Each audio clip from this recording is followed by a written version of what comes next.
இந்த வீடியோவில் நம்ம ஸ்டைலில் செட்டிநாடு பக்கமெல்லாம் வைக்கக்கூடிய இட்லி சாம்பார் தான் எப்படி பண்ண போகிறோங்கிறத பார்க்க போகிறோம். இந்த இட்லி சாம்பாரில் என்ன ஸ்பெஷல்னு பார்த்தோம்னா எந்த விதமான பொடியும் நம்ம ஆட் பண்ண போகிறது கிடையாது. இந்த சாம்பார் இட்லி, தோசை, பொங்கலுக்கெல்லாம் அவ்வளோ சூப்பராக இருக்கும். இதுக்கு என்னென்ன பொருள் தேவைன்னு பார்த்தீங்கன்னா 100 கிராம் அளவு பாசி பருப்பு எடுத்திருக்கேன், 2 பெரிய வெங்காயம், ஒரு 4-5 சின்ன வெங்காயம் எடுத்திருக்கேன், 3 தக்காளி, 5 பச்சை மிளகாய் எடுத்திருக்கேன், 3 வரமிளகா, ஒரு சின்ன கட்டி பெருங்காயம், கொஞ்சமாக கருவேப்பிலை, கொஞ்சம் மல்லித்தலை எடுத்திருக்கேன். பெரிய வெங்காயத்தை எடுத்து தோலை உரித்து அதை நீள்வாக்கில் கட் பண்ணி எடுத்து வச்சுக்கலாம். சின்ன வெங்காயத்தை தோலை உரித்து எடுத்து வச்சுக்கலாம். தக்காளியை இந்த மாதிரி கட் பண்ணி எடுத்து வச்சுக்கலாம். பச்சை மிளகாயை 2ஆ வகுந்து வச்சுக்கலாம். இப்போ அடுப்பில் ஒரு குக்கர் வச்சுக்கலாம். அதில் 2 ஸ்பூன் அளவு எண்ணெய் சேர்த்துக்கலாம். எண்ணெய் நல்லா காஞ்சதும் ஒரு 1/2 ஸ்பூன் அளவு கடுகு உளுந்தம்பருப்பு சேர்த்துக்கலாம். கடுகு உளுந்தம்பருப்பு நல்லா பொரிஞ்ச உடனே ஒரு 1/2 ஸ்பூன் ஜீரகம் சேர்த்துக்கலாம்.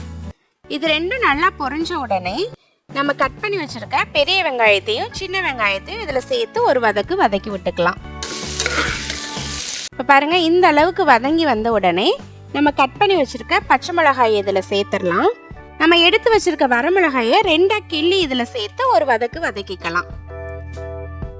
இப்போ நம்ம கட் பண்ணி வச்சிருக்க தக்காளியும் இதில் சேர்த்துடலாம். சேர்த்து இதையும் ஒரு வதக்கிக்கலாம். இதில் கொஞ்சமாக கருவேப்பிலை சேர்த்து அதையும் ஒரு வதக்கிக்கலாம்.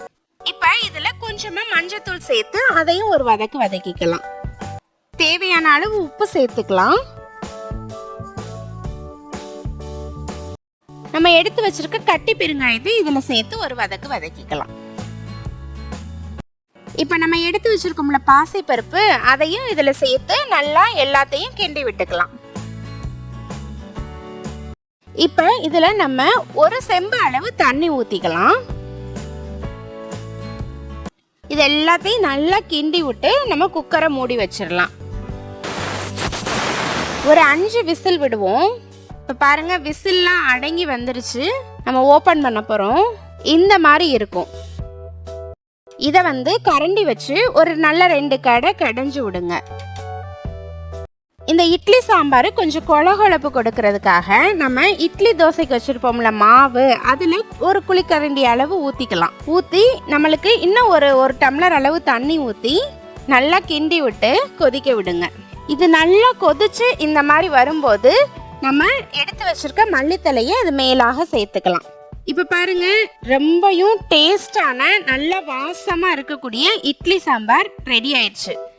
இதே மாதிரி நம்ம ஸ்டைலில் நீங்களும் இட்லி சாம்பார் ரெடி பண்ணிட்டு எப்படி இருக்குங்கிறத கமெண்ட் பண்ணுங்க. நம்ம வீடியோ பிடிச்சிருந்தா லைக் பண்ணுங்க. தேங்க்யூ.